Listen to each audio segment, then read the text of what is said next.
Well, yeah, this is awesome. I'm glad that we're doing this again. You know, I think the last one was in 2019, something like that. So yeah, it's been a while.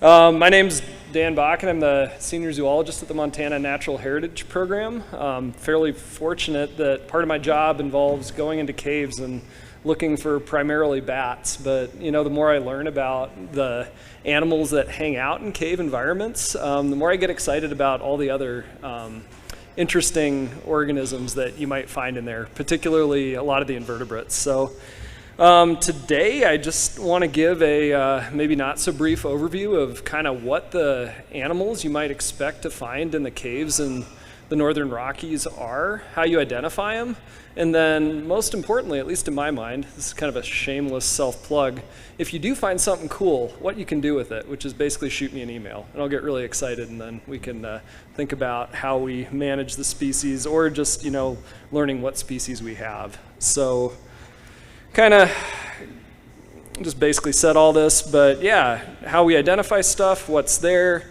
what information to report, and I am going to do a quiz at the end. I apologize, I had grand plans of going to the brewery and having like awesome prizes, and I worked late and ate dinner, so apologies, but you'll get, I don't know, some sort of kudos or something like that.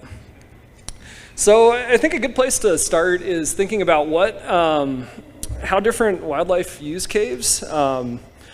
You know, we have everything kind of a range from animals that are, we'd call cave adapted, or, you know, cave obligate species, meaning that they exist in caves and they don't really exist anywhere else. You know, I think like blind salamanders, blind fish, where you start losing pigmentation, you start losing eyes, you start getting these enhanced senses of, you know, smell and touch. You know, those are animals in this category. I would, though, challenge the idea that animals in this category only exist in caves that we can go into. I think a lot of times we have a very human-centered view of what a cave is, which is basically as small of a hole as I can crawl into.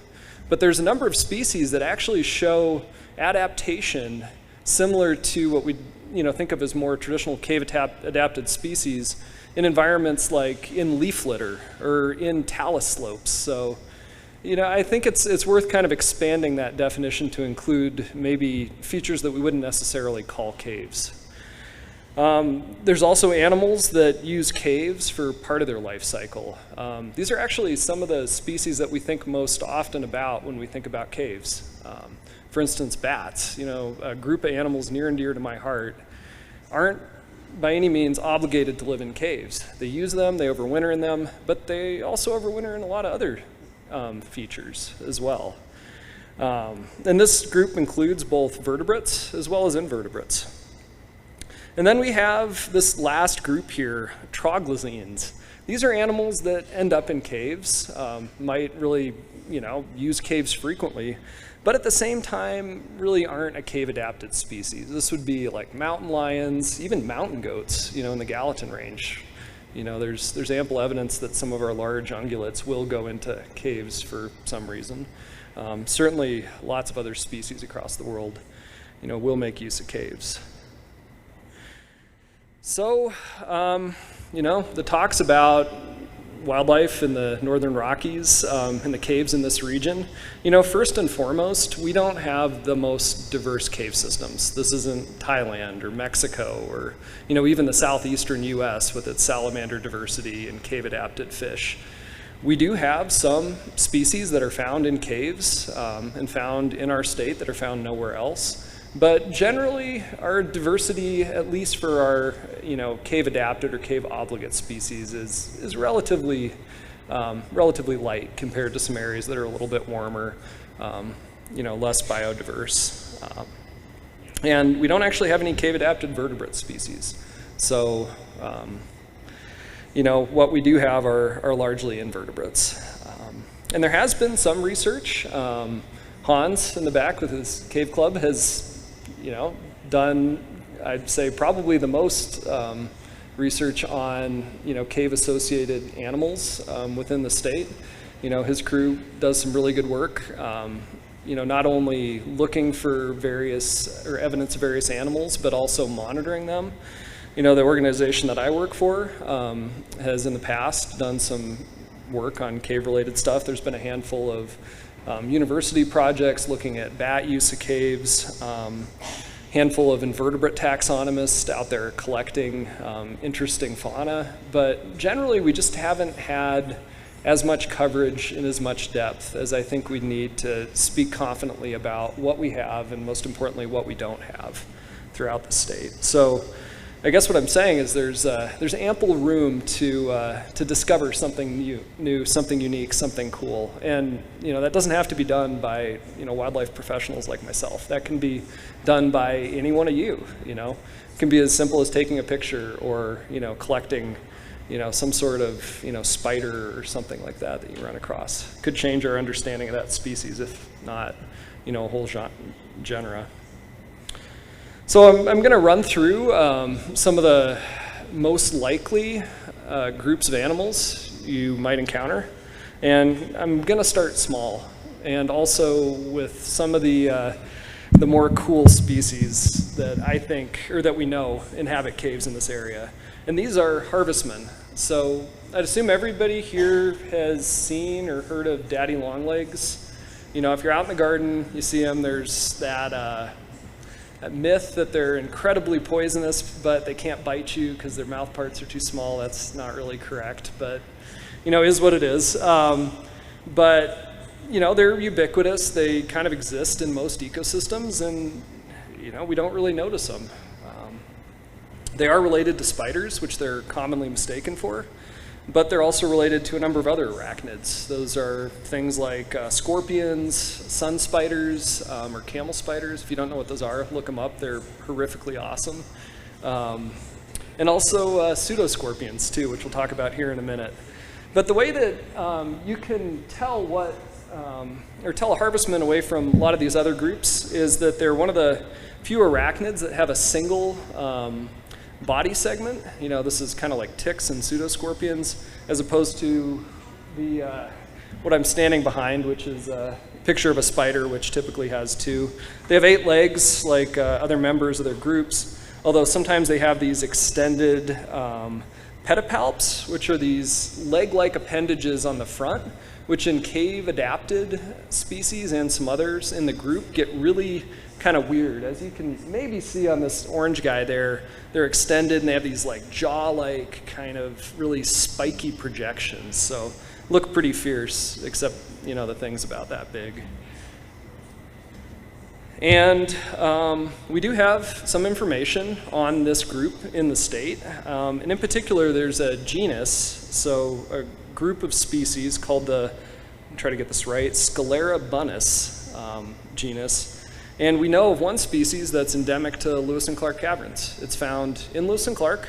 It's not found anywhere else in the world, which is pretty cool. So that's Sclerabunus cavricolens. What's really cool though is that's not the only place that we see these little orange spider-like things. I've seen them in Mill Creek Crystal Cave. I've seen them in the Priors.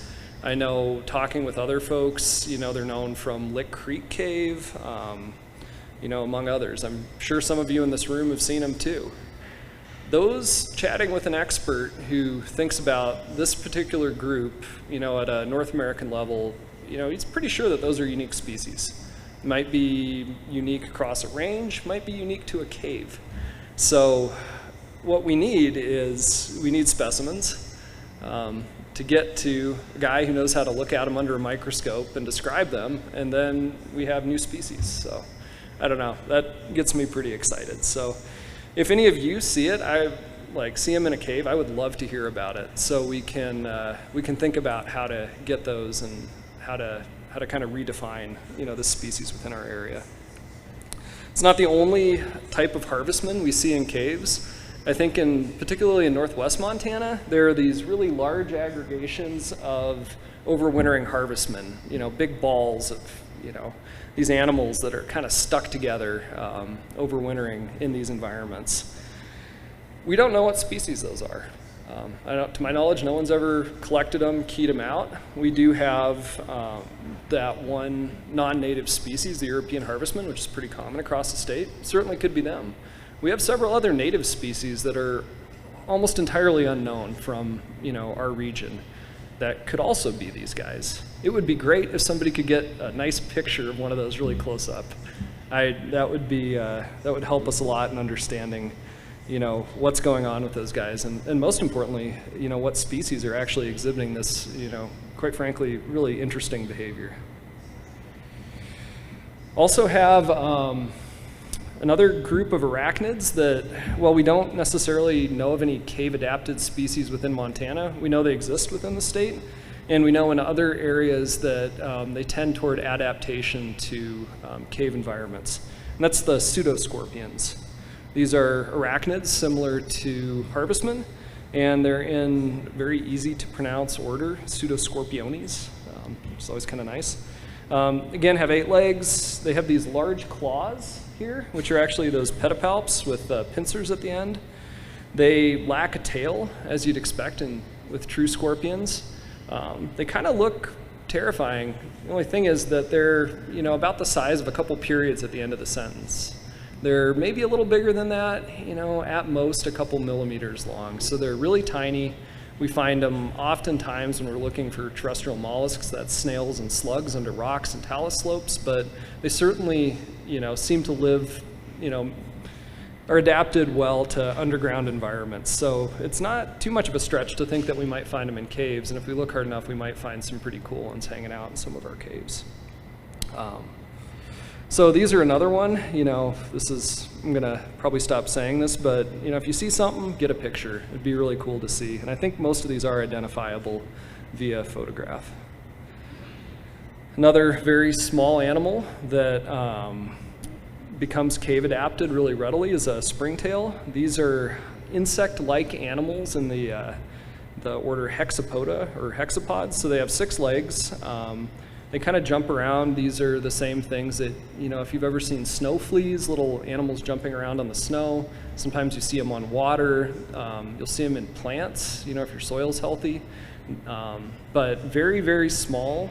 If you get a good look at them through a magnifying glass or up close, they have these kind of overemphasized antennae. But other than that, they're just kind of nondescript, small bugs. However, we do have one species that exists, again, only in Lewis and Clark caverns. It's the only known spot, and yeah, it really, we don't know much about it. We just know it lives in the cave, and it was seen in the 70s and 80s, and I don't even know if anybody's looked for it recently.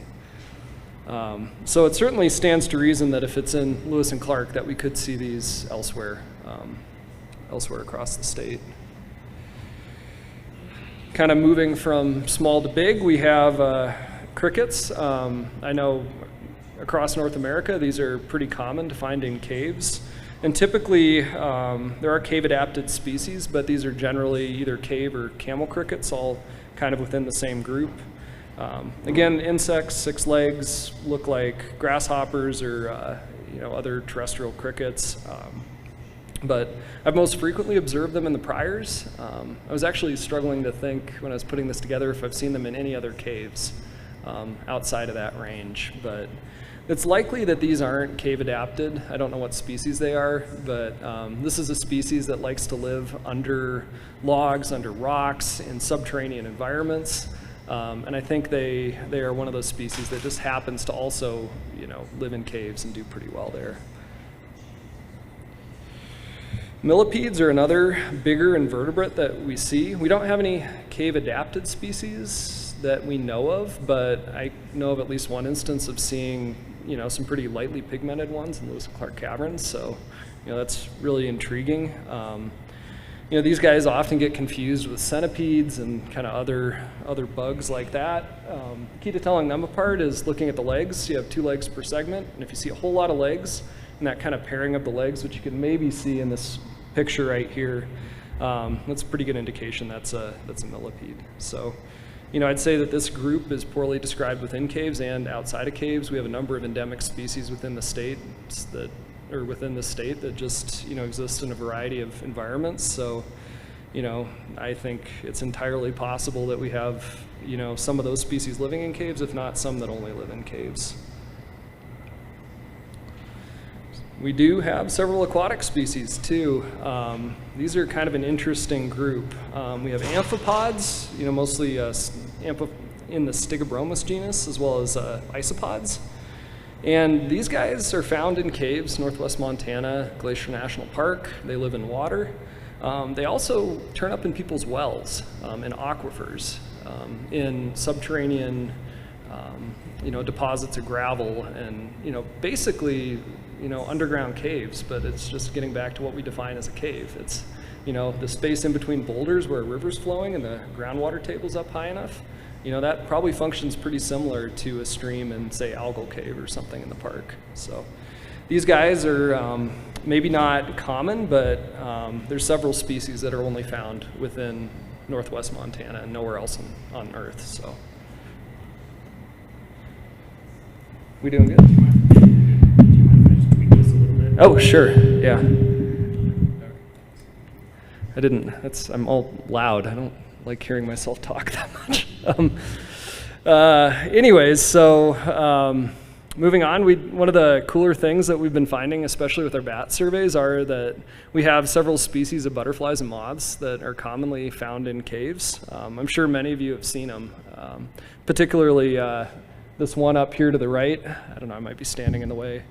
But that's a tissue moth. But we also see other moths like a herald moth, and years ago when we did a trip through the snowy mountains south of Lewistown, we found a number of these Milbert's tortoiseshell butterflies seemingly going into the caves. This was in September, and they were roosting on the ceilings of a number of caves, small pits. Anyways, looked it up when we got back. It's also a behavior that they're known for in the Great Basin and some of the caves down there. So while they're certainly not tied to caves, it seems like, caves are providing an environment, humidity, protection, temperature, that these animals seem to be gravitating toward to overwinter. So these are great species to get photographs of. They're readily identifiable. You can even use some of the apps like Seek, which will do the ID for you. It works pretty well with all three of these species. So easy to figure out they're there, and they seem to, maybe not be tied to cave environments, but certainly to be exploiting them. So that's kind of an interesting thing. So for now, we'll kind of leave the smaller critters behind and start talking about some bigger furry animals. And the first, I'm sure everybody here is familiar with, which is the bush-tailed wood rat. They are commonly known as pack rats, trade rats. They have a really cool behavior where they often are carrying, they like shiny objects, they like pieces of bone, they like all sorts of stuff like that. So if you were to leave, say a fork out at camp and go to bed, you might wake up to a stick, a bone, a pine cone. Sometimes they run around with something in their mouth, and if they see something better, they'll just drop it. And so I don't know, it's kind of a fun, interesting quirk of their behavioral ecology. But these guys are common. Pretty much anywhere you have rocks, you'll find them. They just need somewhere that they can stash sticks in front of, make a midden, which then protects their nest, which is usually a cup of moss or lichen, something soft for them to sleep in.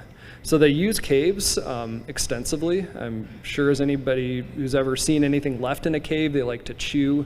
I know we've had bat monitors that have been almost completely eaten. In one instance, I've had my rope most of the way chewed through. Luckily, it was one strand and not the one that we were ascending on. And I know other folks have had similar experiences. So they're a cool animal, but they can be a little bit of a pain sometimes. But, in terms of separating them from other rodents, they're fairly large in size. Think almost like a chinchilla, certainly larger than even most rat species. They have these big Mickey Mouse ears, bushy tail, as their common name would suggest. And one of the interesting things that I think would probably be, most interesting to this group is that they produce this stuff that's called amber rat. So if you've ever been out wandering around, cliff bands looking at cave entrances, and you see a big black slick of something that's kind of dry, kind of glossy, you probably shouldn't be touching it. That is not bat guano. It's commonly mistaken for it. What that is generations upon generations of wood rats running along ledges, finding a spot that they want to mark their territory, and urinating and defecating there. And it builds up through time. They actually can use deposits of amber rat and middens to do archaeological work because, it's not just one rat. It's not just one family of rats. It's the sum total of all the rats that have lived in that area over, hundreds of years, if not longer. So it's pretty cool stuff, but, I don't necessarily recommend anybody, actively interrogating it. Moving on to, a group of animals that I spend, a lot of time thinking about, and I think, are commonly, the most commonly cave-associated species, particularly in our area, and those are bats. So these are animals or mammals in the order Chiroptera. That's, if you look at the Latin for that, that's literally translated to hand wing. Basically saying that their fingers spread out and there's membranes. And they're also the only mammal that can actually achieve flight. So they echolocate, they can essentially use sound to see in the dark. Some species live for up to 40 years in our caves. We're still finding bands from a master's project in Mystery Cave that these bats were banded in 89 and 90. We find them in the trails every time we go in and do surveys. So those are animals that have died within a year or two. So we can infer then that they're, 38, 39 years since they were banded in some cases. So pretty cool, pretty amazing animals. I do want to make the point, just the general disclaimer, they don't have really high incidence of rabies. It's certainly more comparable to skunks and raccoons and foxes, but don't pick up bats, don't handle them if they're alive. You don't want to get bit. That's kind of you just don't want to go there. If you do see some, I'd love to hear about it. If you can get photos of bats roosting in caves, that's awesome. And if you're ever in a cave and you start seeing bats, and you can count about how many you see, that's also really good data. Let's see, did I have threats? I didn't. I'm not sure if I included threats here.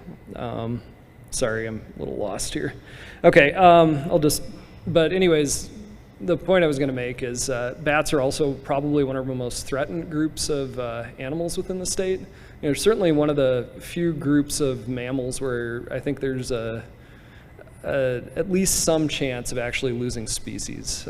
That's primarily due to a disease I'm sure all of you have heard about, white nose syndrome, fungal pathogen that's spread from the East Coast. It was originally, we think, introduced from Europe and Asia, and has caused declines on the eastern U.S. of some species to about 95, 98%. Some species do a little bit better, but certainly not good. We have started to see die-offs in the state too. Azure Cave had a population decline of 98%. So these guys are not doing so hot, and so any information we can get on them is pretty valuable. And I'll give a talk actually on Sunday, kind of running through how bats use cave. And the punchline for that is we actually don't see a lot of bat use relative to the number of bats we have in the state. So kind of works out well for white nose in some aspects. So yeah, there's a couple different groups of bats. I think probably our most common cave roosting bats are in the Myotis genus. This is a group of kind of typical little brown bats. So these are animals with a body size of maybe about your thumb, all the way down to about the size of your pinky. That's 4 to 8 grams, so tiny. They do overwinter, or we believe they overwinter in the state. We do see aggregations of about 1 up to a couple thousand, or we did before white nose. And we've seen 8 species so far that have been using caves. Unfortunately, it's really hard to get good species data for them. They're small, they look alike, they kind of do really similar stuff. So when we're doing cave counts, we often just kind of collapse it from, bat to a Myotis bat and leave it there. It's really rare that we can actually identify what species we have, and that usually requires us actually plucking them off the wall and doing a detailed workup, measuring forearm length, measuring ears, looking for little bumps of cartilage on the heels. So it's pretty nuanced, but I think most people can learn to identify Myotis versus some of the other species, but it's pretty rare that people, myself included, can actually differentiate species when we're looking at them in a cave environment. But some things to look at to kind of separate these guys from our other two species that we commonly see would be looking at the face and the muzzle. These kind of have, a lot of hair down there. They kind of have these scrunched up faces. Their ears aren't particularly long, and they often make these really big aggregations. If you can, I don't think anybody can see that because I'm standing in front of it, but there's a nice cluster of bats that's tucked up in a hole in the ceiling, and I don't know, maybe about 50 or 60 there. So we do see some of the other species form those kind of clusters, but it's usually not in the winter. So we typically find them in caves between October and all the way up to late May and June, depending on the year. There's a kind of interesting sexual bias there where we have females will typically leave cave environments sooner. So they wake up, they got pups to grow, they got things to do, food to eat. The males just kind of hang out.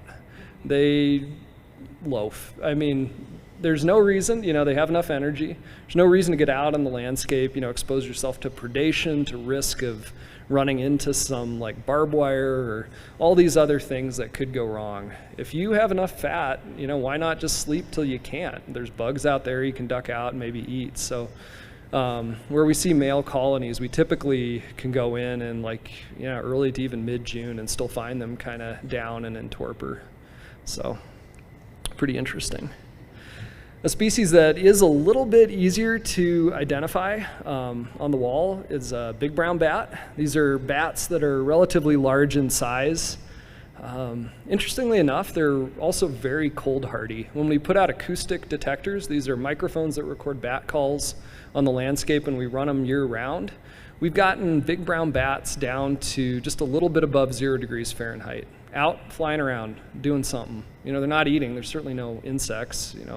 It's fairly common for hibernators to need to wake up periodically. So they might be doing that, kind of turning on their immune system, stretching their muscles before they go back into their roost. But they certainly don't seem bothered by cold temperatures. And, we see that in their roost preference in the caves as well. We do find them deeper in caves, but, I'd say most of the ones that I've observed are kind of near the entrance. I can think of one specific instance where I think it was actually this picture over there on the bottom, but it was a vug in old Drywolf Station cave, and it was far enough into the light zone that you didn't need a headlamp to see it, and there were 6 of them just crammed up in there. Just it was like 15 degrees out or something.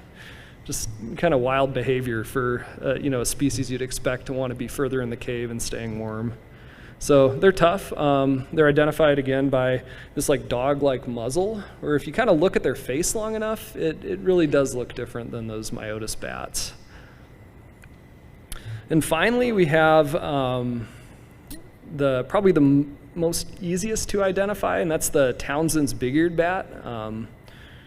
So this is the same species that forms maternity colonies in Lewis and Clark Caverns. So if you've ever taken the caverns tour and seen the bats up on the ceiling, that's this species.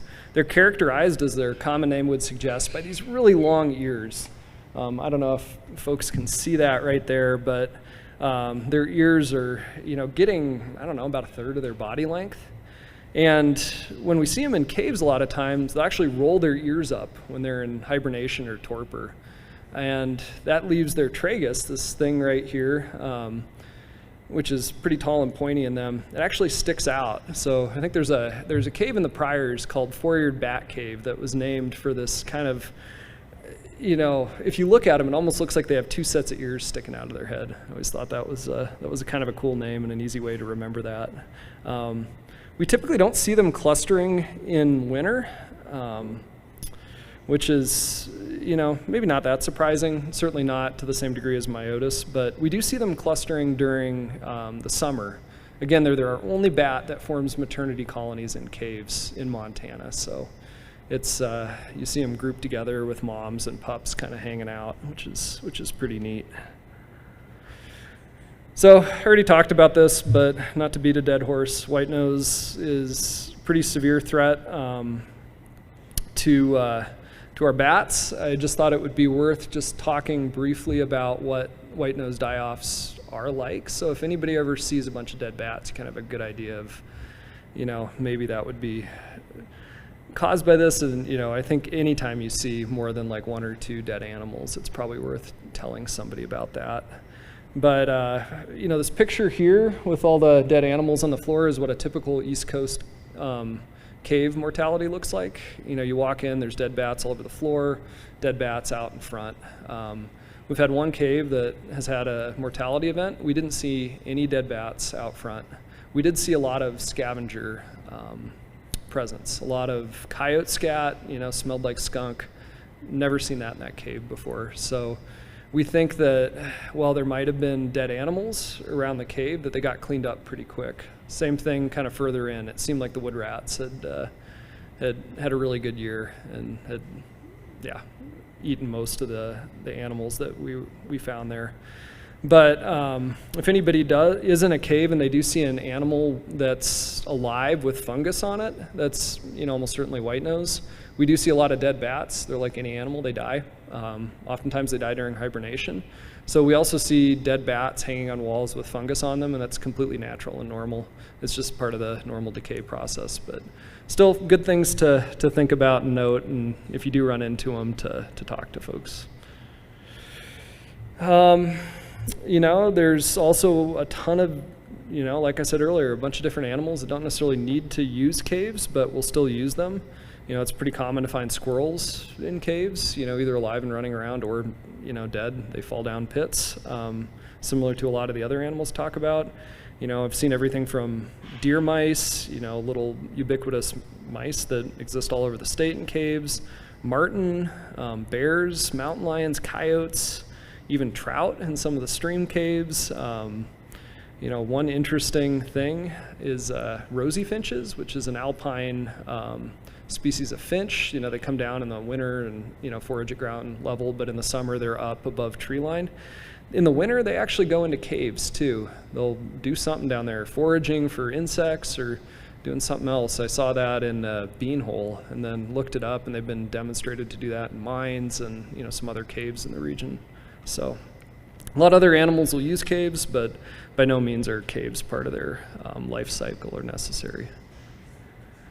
So there's a number of other ways that we can kind of infer species presence. You don't have to see something to know that it was actually there, and you can actually get a lot of really interesting information from what animals leave behind or leave in the caves. So animals die in caves. I'm sure those of you who've done a lot of vertical caving around pits, particularly pits that are close to the entrance, you find dead critters at the bottom, not infrequently.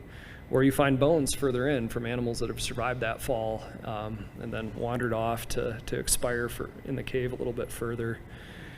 And sometimes these bones are relatively recent. There's also a lot of archaeologists who get really interested in caves. I know Natural Trap is probably one that's familiar to most people in this room, where they're digging in there to learn, a lot about, Pleistocene animals, if not earlier.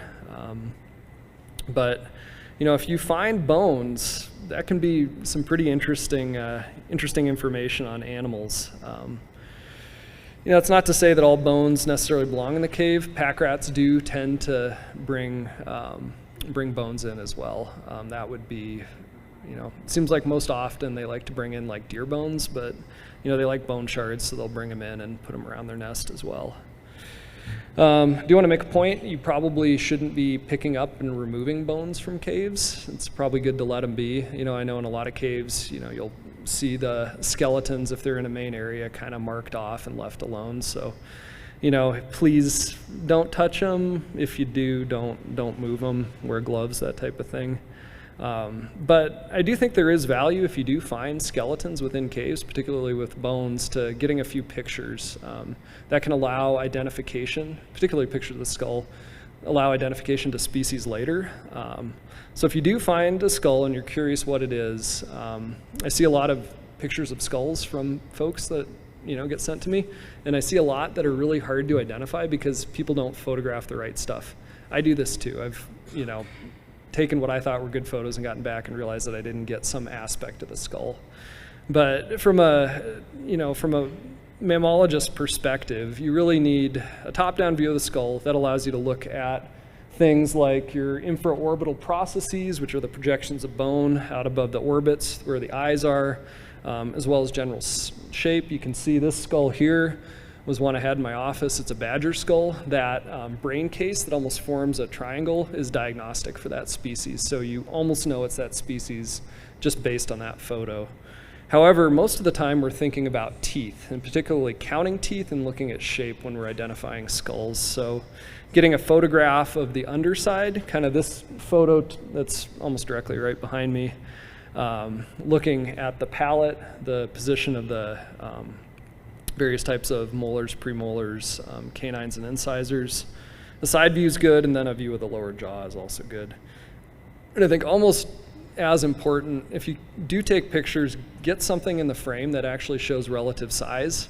Oftentimes you're trying to figure out, well, is this skull, like 50 to 60 millimeters long, or is it maybe more like 80 to 100? So if you have something, even like a pen, that you can kind of make an assumption it's about, a certain length long, that allows you to go back and actually look at how big those various attributes of the skull are.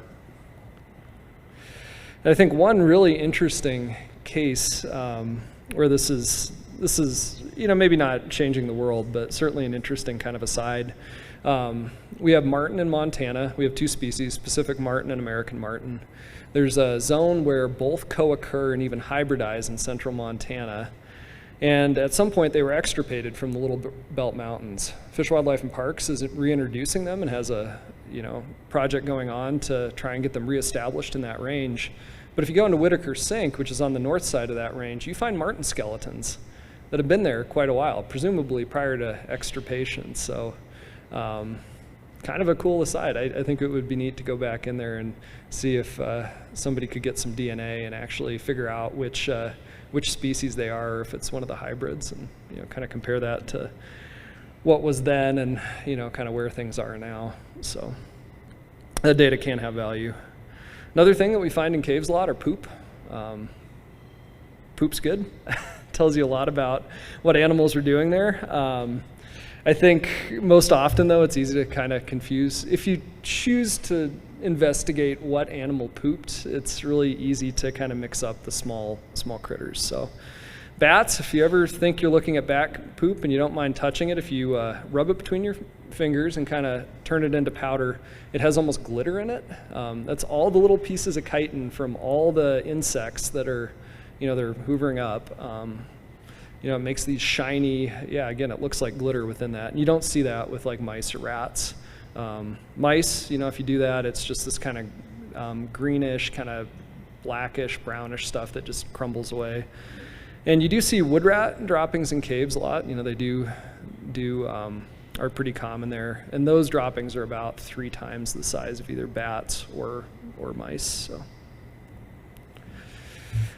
And again, if you're down in a cave and you see stuff like this, it's good to write it down. I mean, observations at a given point in time are incredibly valuable, even if it's just reporting wood rats there. I mean, they're common, they're everywhere, but we don't know if they'll always be common, or someone might have some interesting angle that they could come back later and use those data. So I don't really see any downside to kind of thinking about this, but if you do find something cool, and you do want to share that with other folks, I think recording the location of the cave, who you are, what date you saw it, kind of description of what you saw, is all good. And then I'd be happy to take any of that data. It's kind of what our program does. And, we have a long history of working with the grotto and, obvious asides, not, putting cave locations and names out,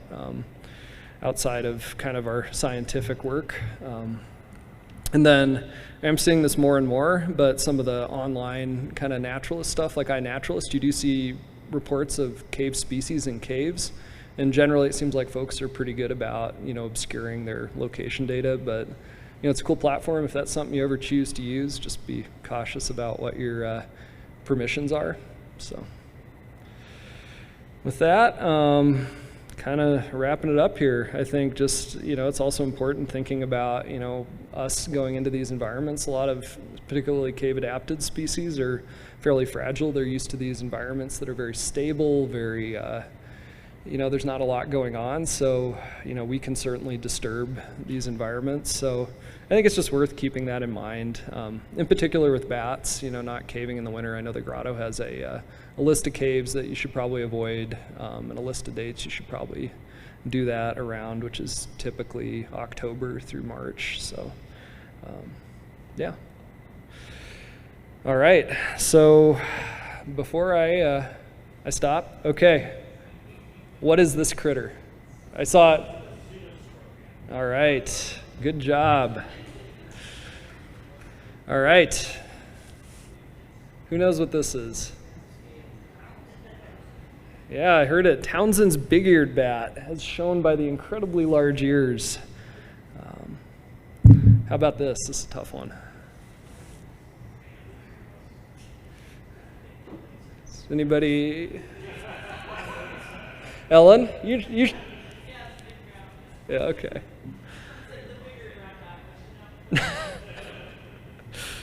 Yeah. This is very tiny. I don't know if anybody can see it, but it's a no-see-em. Yeah, we do have Diptera in caves too.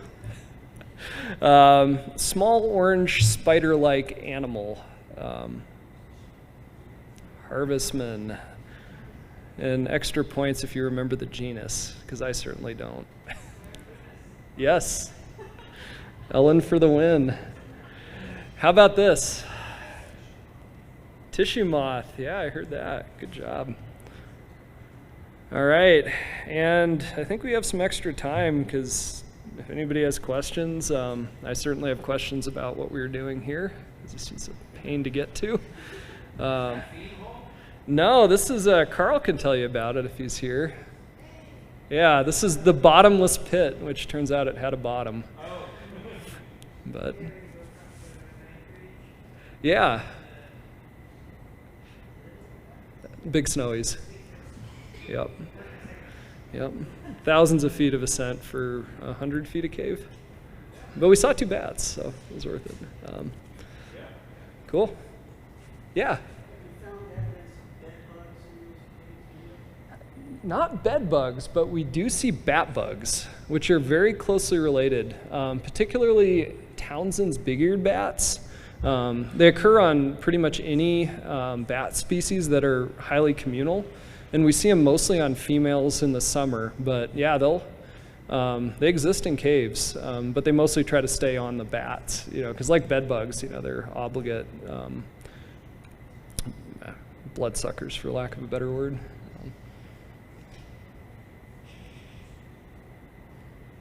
All right. Well, thank you.